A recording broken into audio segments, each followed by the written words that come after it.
aming lugar po is napapalibutan ng body of water. So, very prone po talaga yung Barangay Moonwalk pagdating sa mga baha.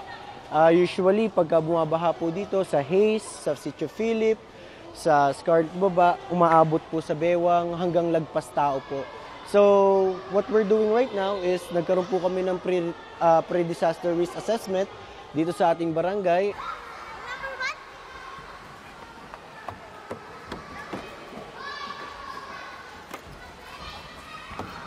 Prevention is always better than cure. Mas maigi na po na naihedsapan po at nabibigyan po natin sila ng proper information dissemination. Nang sa ganun, wag naman sana, no, hindi naman po humantong sa kawalan ng buhay ng ating mga kabarangay. Nag-evacuate po kasi kami kasi po malapit lang po kami sa ilog. Natatakot din po kasi ako na baka maano din po kami ng mga anak.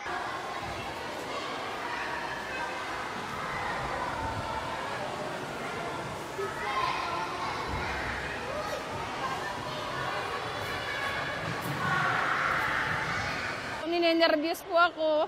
Kasi nga po, di ba, ang Cebu po, hindi naman po super typhoon yun, di ba? Ang nakita namin maraming namatay. So ngayon po, dahil super typhoon daw to, sobrang kaba namin. Sobra. Kaya nagpanik kami kanina.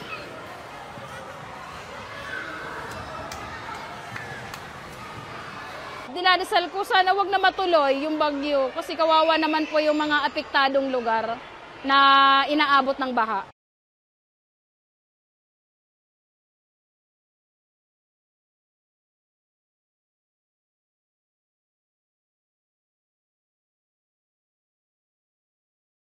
Jelajahi cara baru mendapatkan informasi. Download Metro TV Extend sekarang.